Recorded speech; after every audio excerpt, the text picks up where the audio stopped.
Hi everyone, it's Jessica, and like I promised, I'm gonna do a Bunhead and Pretty Little Liars recap of the last couple of episodes, just to get you caught up, and that way I don't have to go through them in my Tuesday and Wednesday video, because it's just gonna be a really long video if I do that.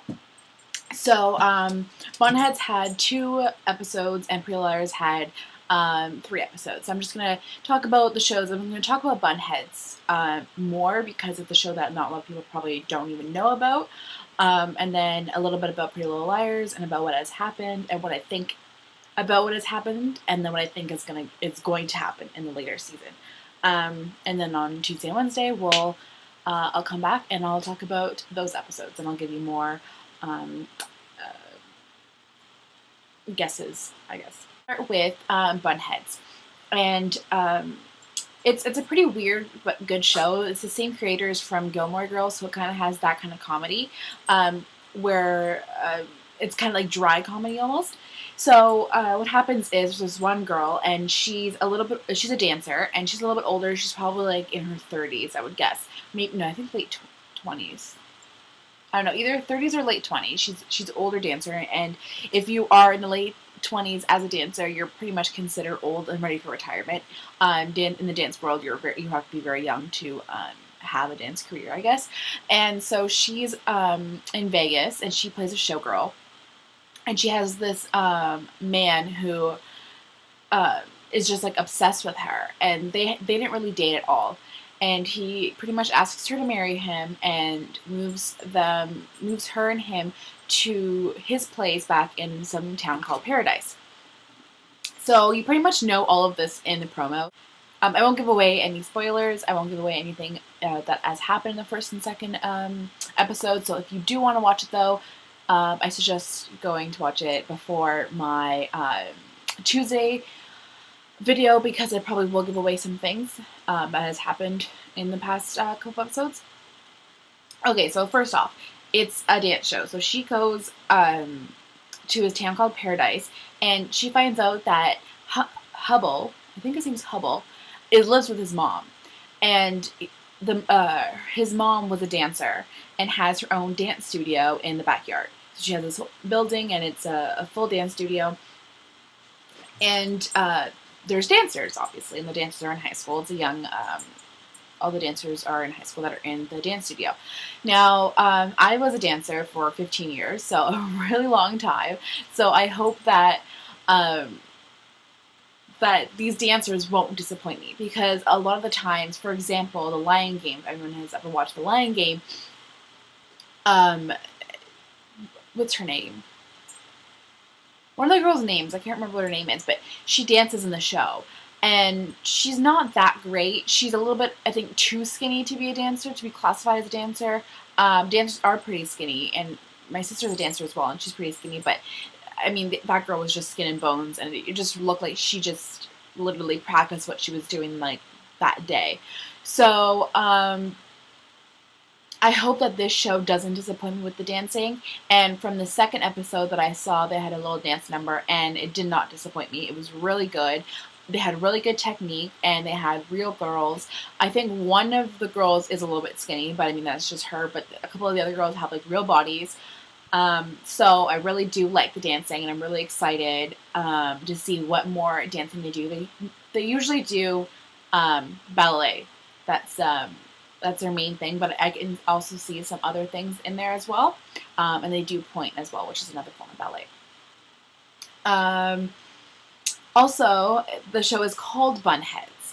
Now, when I first saw the promo for it, I was like, okay, I don't really understand what Bunheads is. And then when I saw them dancing, and a couple of actors were explaining what the term Bunheads meant, and it was a dedicated dancer, because they always wear the buns on their head.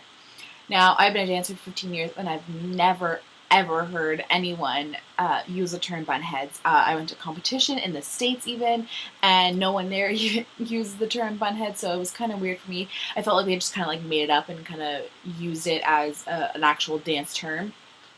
But I guess it was a cool, interesting title for the show, and it kind of did explain what the show was a little bit. It was a dance show, so I coming from a dancer, I've never heard the term bunheads. Now going into the actors. I really like the actors that they had picked. The main actor, I know her first name is Sutton.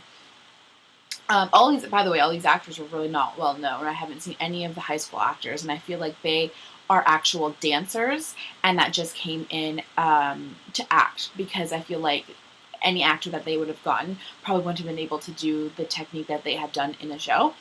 So I feel like they are dancers that want to be actors, so they kind of have like a double threat. And I feel like also the main character is, I think she was on Broadway or something. I'm not too sure, but I think she's also a dancer as well, because her technique is pretty good. But as far as the actors go, they really nailed the dry comedy really well. I really like that they got real girls to play the high school dancers. I feel like they were really good. I love the mom character; she's hilarious, and this other character that I don't know if she'll be in for the rest of the season, but she was pretty funny for the first 2 episodes. She's the one that's like in love with Hubble, and they've used to date and stuff. So, and then so the plot, or the kind of like the theme of the show, or how the show started. It was kind of weird how the show started. I kind of wish that it should have started differently. Like when I watched the promos, it looked like it was gonna be it was gonna start a little bit different, but it was definitely kind of weird, and it was kind of hard to get into. And I feel like you don't really get into it until like the middle or the end. And then the first episode kind of ended off really weird and strange. You're kind of like, hey, what's happening? I don't get how this plays into the whole entire theme of dancing, because really in the first episode they hardly talk about dancing. Really in the beginning they only show her as a showgirl, and then they a little bit in the middle, like there's that sneak peek that was going around. Was about dancing, and that was really it. The ending was kind of weird. The second episode was pretty good. It was pretty funny. I laughed throughout the whole entire episode. It was good. It was kind of weird laughing through the episode, and you'll know why if you've seen the second episode. If not, watch it right now, because I will be, I guess, doing spoilers in the next video, just like actually talking about what had happened. So I'm telling you right now, get caught up, so then when you watch, you don't get spoiled with what I'm going to say. But I won't say anything now. Then what I hope to come of this show. I really hope that the main character, her name is Michelle, I hope that she stays in paradise, and that she joins the dance studio and teaches the girls, and I hope that she teaches them other than ballet. Like, I feel like they've only really done ballet, so I hope that she comes in and teaches them other things other than ballet, like maybe some jazz or modern or anything else really. So kind of loosen them up a bit. I wanted to review this show for several reasons. One, I used to dance, so I kind of want to put my input into it and kind of review the dancing and see if it's kind of what dancers do, I guess. Like I wanted to see and share with you if I thought that they were doing the dance world justice. And I kind of wanted to review a new show and do something new, and I hope and see who else is watching it out there. I don't know who else will be watching this show.